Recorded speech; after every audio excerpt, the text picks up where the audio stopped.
Moi des âmes du purgatoire. 12e jour. État des âmes du purgatoire vis-à-vis de nous.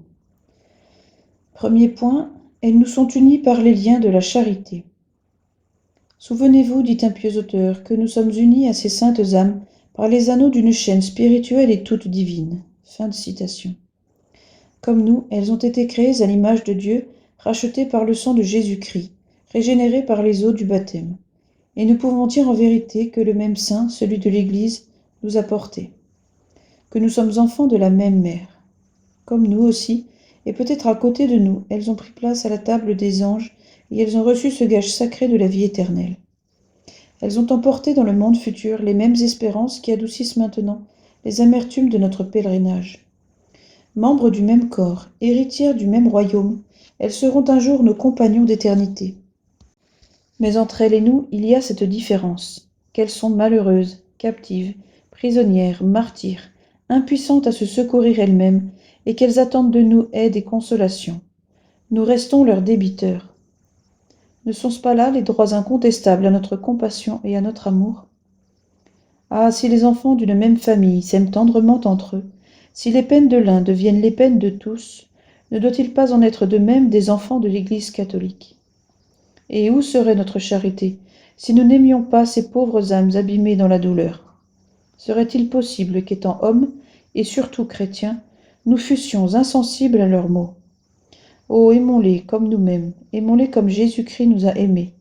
Alors nous les soulagerons, nous les délivrerons.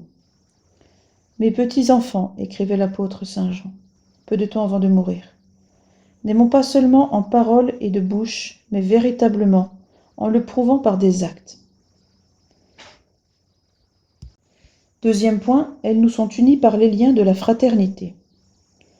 Parmi ces voix qui gémissent si plaintives et si douloureuses, n'en distinguez-vous pas une dont les accents parlent plus éloquemment à votre cœur? Ah, c'est le cri du sang, c'est la voix d'un frère, d'une sœur qui vous aimait si tendrement et faisait avec vous la joie du foyer paternel.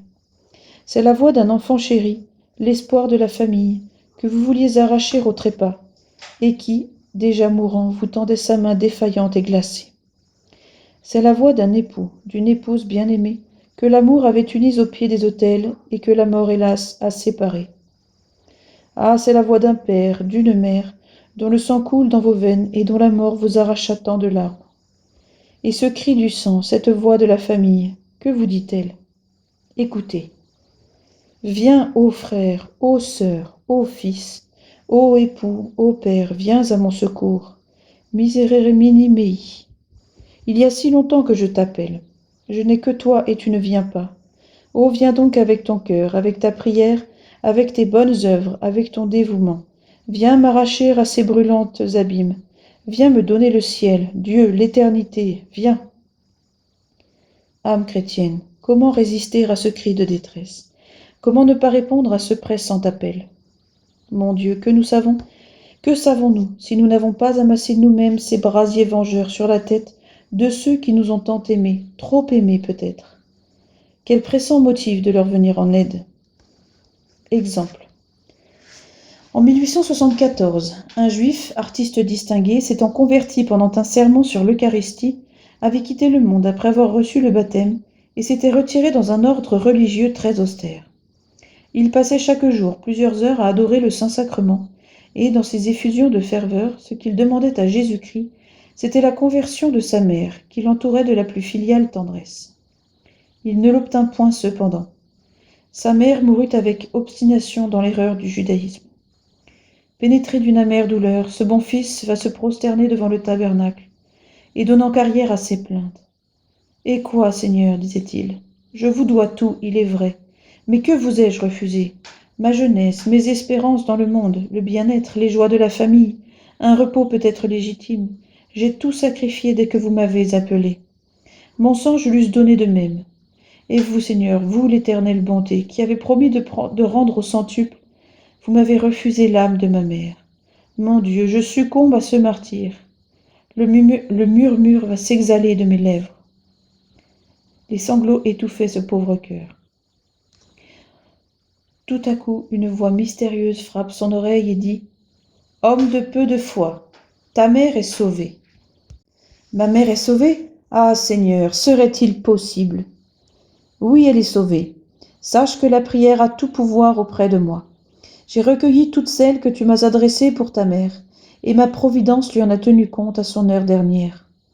Au moment où elle expirait, je me suis présenté à elle, et à ma vue elle s'est écriée: Mon Seigneur et mon Dieu. Relève donc ton courage, ta mère a évité la damnation, et tes supplications ferventes délivreront bientôt son âme de la prison du purgatoire. Le très révérend père Hermann apprit bientôt, en effet, par une seconde apparition, que sa mère montait au ciel. Oh, prions beaucoup pour nos parents défunts. Prière. Miséricorde, Seigneur, pour les âmes auxquelles vous m'avez uni par des liens si doux, si étroits, et que vous me faisiez un devoir d'aimer.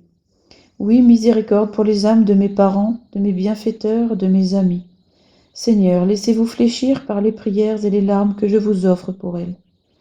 Ô Jésus, ô Marie, soyez leur propice. Appelez vos enfants et nos frères dans le lieu du rafraîchissement, de la lumière et de la paix.